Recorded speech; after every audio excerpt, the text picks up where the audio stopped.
Joining us on the set now here at the CSPC is Jeremy Grushcow. You are a lawyer with Norton Rose, but your interest is agriculture.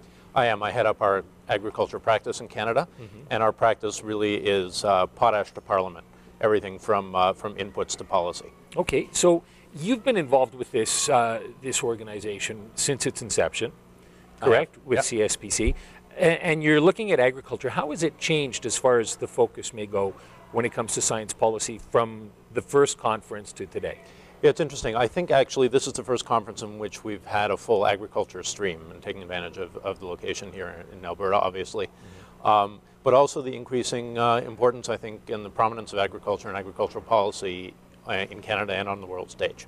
So what sort of things were you looking at this event then? So we had a number of panels on agriculture at this event that ranged from intellectual property policy to innovation policy. And I think we see in those panels the same set of trends that we're seeing globally, which is as the industry tries to continue to improve yields to meet the food challenges of the next 20 to 50 years. We're seeing a huge amount of consolidation.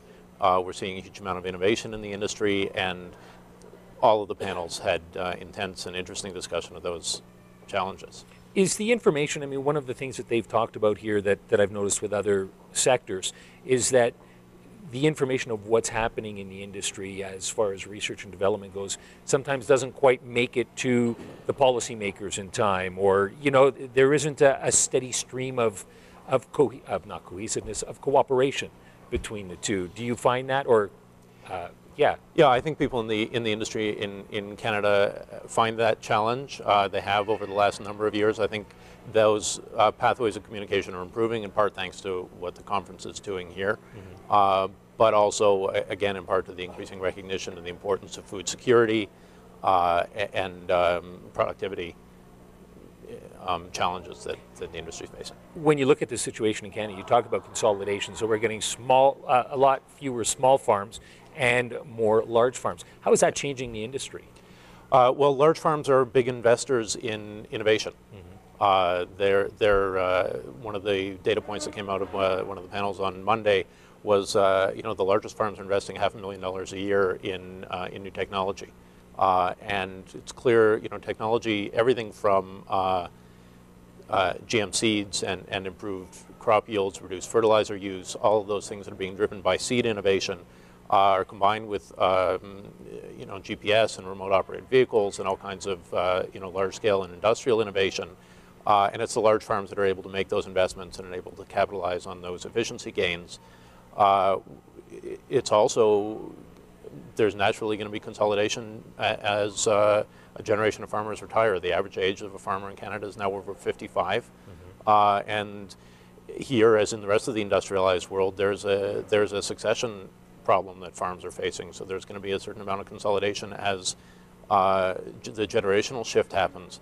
And we just had our global partners meeting in Toronto this past weekend. I was speaking to one of my partners who's in Wales, who is a sheep farmer, and they're facing the same issue there. So it's not a Canadian, it's not a problem that's unique to Canada, it's a global issue on succession, and we're going to see Canada, as other jurisdictions are trying to do, balance their food security needs with the need for external investment and external management to keep our farms running. So when you see the larger farms, I guess, just getting bigger and bigger and the smaller ones disappearing, do you think that that will then lead to more innovation and even more discovery when it comes to the science of agriculture? Yeah, I absolutely think that's going to be one of the drivers of innovation in the industry over the next 10 to 15 years.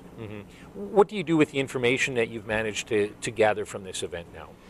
Well, one of the reasons why we focus on industries at Norton Rose is so that we can bring our understanding of the industry and our expertise in those areas to the transactions that we execute. So when we're working on a transaction that's a acquisition of a grain trader, for example, we have an understanding of how the industry works from the inputs all the way through to the commodities transactions that they undertake.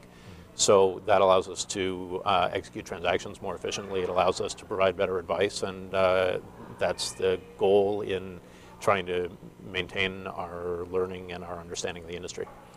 what is it that you hope that the participants take away from this event? Well, I think you said it very well. I think we're trying to create a connection between between industry and government and policymakers, and provide those inputs for policy development to allow the government to focus on what's going to be effective for the industry and what's going to be effective for our own food security needs and for our population.